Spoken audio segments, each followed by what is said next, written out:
Good afternoon, Trump's family. Welcome back to my channel. Have a good day, everyone, and God bless you. Alright, the following is a collection of news from Patriots. Let's get into the news. I'm maintaining the same opinion that I think Donald Trump is needed. Now more than ever, Swamp is taking over, folks. Dirty Mitch McConnell just got re-elected as a Senate Republican leader. Kevin McCarthy wins his re-election bid as majority Republican leader of the House. And so right now it's back to the 2016 narrative of draining the swamp. Do you let the swamp win and let them force their preferred candidate, even if that happens to be Ron DeSantis, who I think's a decent guy and I think should be president at one point? Do you let the swamp narrative when Thea jump on the anti-Trump, never Trump bandwagon? Or do you stick with drain the swamp version 2.0? Because look, the reality is with Ron DeSantis, I don't know if he'd be looking to reface and reform the Republican Party. I think he'd be pretty happy with the status quo. I think another 4 years of Donald Trump not only would be a good thing for refacing this conservative movement that continues to grow, in fact, not only do I think it would be a good thing, I think it's necessary. There's a lot of people just falling for the narrative that it's Donald Trump's fault. But I've seen no real convincing evidence to suggest that there's a lot of other factors at play here. A lot of GOP sabotage, a lot of Democrats playing a game that Republicans are just not keeping up with. I think the whole it's Donald Trump's fault is a very convenient excuse. And I think a lot of people are just jumping on the bandwagon because they're emotional and they're susceptible to the narrative. My stance remains, let them duke it out. I see nothing wrong with a political joust match between Donald Trump and Ron DeSantis. Let them go at each other, let the American people make their decision. I mean, first of all, we don't even know if Ron DeSantis is going to run, by the way. Let the process play out without the GOP establishment putting their thumb on the scale and forcing their preferred outcome.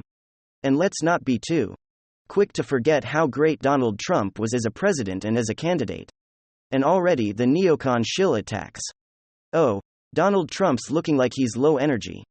Well, you can have your cake and eat it too. Those same neocon shills claiming Donald Trump is too bombastic, non-presidential enough. He needs to calm down. Donald Trump comes out a little bit more calm, more presidential, and all of a sudden he's low energy, a little bit of a disingenuous attack, to say the least. And really we're going to get into this whole electability nonsense again, as if Donald Trump, the man who single-handedly carried himself against all odds in 2016 to a victory which saved the nation, frankly saved the globe from Hillary Clinton, and was able to nominate 3 strong SCOTUS picks, are going to claim as if that guy is unelectable.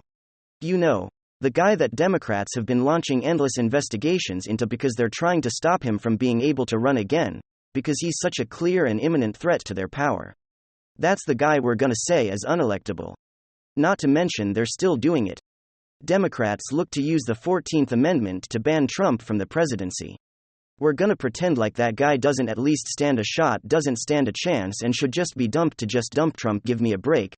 Not to mention the guy who has been leading Joe Biden, Hillary Clinton and Kamala Harris in hypothetical matchup presidential polls for 2024 for the last year and a half or so. We're going to pretend like that guy shouldn't be taken seriously and should be ditched. Give me a break. I mean, seriously, give me a break. Let the process unfurl. Let it happen. Donald Trump's running. It's now Ron DeSantis. It's time to challenge him if he sees fit. Mano a mano, Donald Trump versus Ron DeSantis. Pick your fighter. Let the voters choose.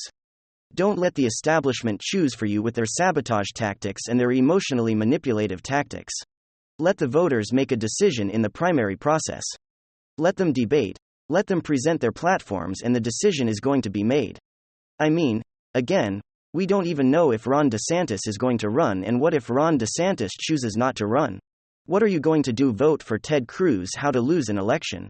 101. Not going to happen, folks. And at the end of the day, I don't think you could stop Donald Trump. At the end of the today, he's got the people behind him. Just look at the data. 60% of Ron DeSantis donations have come from donations of $50,000 or more. 54% of Donald Trump's donations have come from donations of less than $200. Just 6% of these donations went to DeSantis. Ron DeSantis is backed by billionaires in the establishment.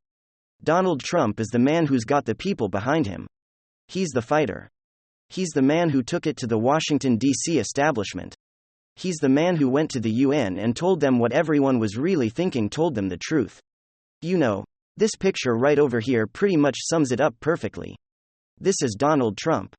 And this is why people love him and have loved him. And it feels as though people have such short-term memories so easily.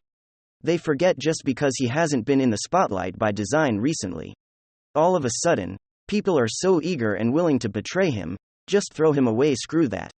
He's the guy who put everything on the line to fight for you, his net worth, his reputation, his family's reputation, his business, everything. He put it all on the line to fight for your interests on the global stage. And some of these people, the moment they hear Fox News talking about how Donald Trump is a problem, they throw him under a bus. He was willing to fight for you. The question is, why are you unwilling to fight for him? That's what comes to mind. Well, if you need a reminder, a lot of people are telling you a whole lot of different things about what Donald Trump is and who he is. Here's a reminder of a Donald Trump as an entity, a political entity really is. As of tonight, it does look increasingly likely, I don't want to say certain, certainly not in relation to these kinds of elections. But it does look almost certain that the GOP will take the House, so it looks like we can begin to breathe a sigh of relief. NBC had a very thoroughgoing assessment of the seats that remain. And of those seats, they were pretty sure that 99.5% sure that the House is good of go, GOP. So right now the official count is that GOP has 212 seats, Democrats have 204. We need 218.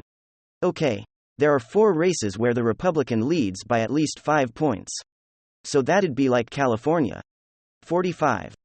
That's that look of steel, I think, is the Republicans named Michael Steele. I think Mike Garcia in California, 277.080% of the vote is in for these races. But for whatever reason, they haven't been called yet. But these all 4 races look very good. Then there are 2 races where the Republican leads anywhere between 1.5% and just shy of 5%. That's Kevin Calvert in California, 41. With Brandon Williams, actually, that just got called. Yahoo News is reporting that got cold. So Republican Williams won that one. If we win all these races, it's over. We hit 2018 218. And so that's why New York Times. That's why NBC News, they're all saying basically, the Republicans got this. And then there are 4 races where Republicans are up by less than a point, but they've taken the lead and they haven't gotten rid of it. So this is Arizona 6-1 Cisco Omoni. It looks like he's pulling that out. Because the remaining voters heavily GOP, Lauren, Bo Burt, if you guys know, obviously in Colorado, that she's in this category, she's been up by over 1,000 votes now for the last few days. She seems like she's holding on to a leave there. And then there's a couple of more seats. But when all said and done, this is why NBC is saying you can basically bank 99.5% accuracy. GOP is gonna walk away with 219,219 seats. Others are predicting more like 221 to 22. Now, of course, anything can happen. But that looks like where we are right now. And it seems it's pretty. It is. It's pretty set that we're going to take the House. Now having said that, and if I can maybe even jump ahead a little bit, because I'm going to presage the questions that I'm sure we're going to get. Having said that, then the fundamental question is, what the hell happened? Republicans, it looks like, won the national vote by 4 points. So in other words, Republicans came out and the Republican candidates won by a total 4 points, 4 points more than Democrats. That's a 7-point swing from 2020. That had a Democrat +3 turnout. Republicans appear to have had the exit poll show Republicans had across the board +4. That's exactly what bipartisan pollsters predicted. They predicted around +4, +5, +6. In every prior historical election, this would have translated into something akin to a 1994 landslide proportion. You know, governor, Republican picking up governorships, taking the House, taking the Senate, taking state legislatures, you name it, and in some key areas, that's exactly how it played out. We did the best we ever did. Yeah. Well, in the last 30 years in New York, half the GOP pickups were in one state alone, in the bluest of blue states, New York. That's why there's such an effort right now to get Leeds Elevant replace that disaster. Rona McDaniels, head of R&D, say we had a record number of supermajorities in state legislatures. 23 states are now GOP triumph reps like Texas. So the GOP is the governorship and they own both chambers of the legislature. Of course, Ron DeSantis, was the king of that. He led this massive GOP supermajority takeover of Florida. Remember, Florida's supposed to be a very reliable purple state, right? It's supposed to oscillate back and forth between that. It's supposed to be Charlie Crist. That's what Florida is. Sometimes it's Republican. Sometimes it's Democrat. Sometimes it's independent. Right. But no, Florida is now officially MAGA country, is totally supermajority. We saw comparable supermajorities form in Montana for the first time in their legislative history. Republicans took over a supermajority. Iowa, Ohio, West Virginia solidified their given. Got bigger as Kentucky. Kentucky Republicans now own 80% of Kentucky seats. Democrats are to Kentucky what Republicans are to Baltimore. Okay, they're becoming basically extinct in the state of Kentucky. Same with West Virginia, says Manchin has a big problem in 2024. That's why a lot of people are wondering if he's gonna flip. We flipped state Supreme Courts, especially like in North Carolina that was notoriously liberal for decades. We flipped a number of school boards and 1776 project. And we crushed to the darlings of the Democrat Stacey Abrams and Baby O'Rourke.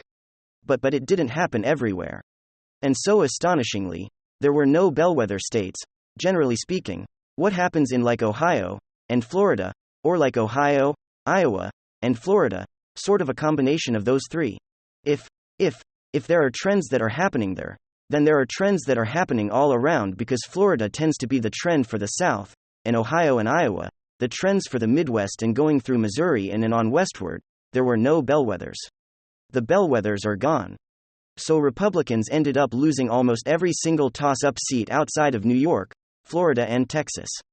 There was a red wave in New York with Long Island going full Republican. All 4 representatives from Long Island are now Republican. Number of pickups. We knocked out one of the most Republican, one of the most powerful Democrats out there, a guy who's in charge of the committee for raising funds, fundraising committee there. You add Republicans winning governorships but losing senators, right, like you saw New Hampshire, Nevada, and almost Georgia, there's a runoff there.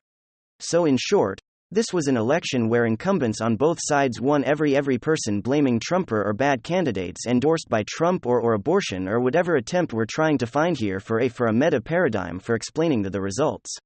They're gonna have to show a single national race where a non-incumbent rose up and beat a well-funded incumbent opponent.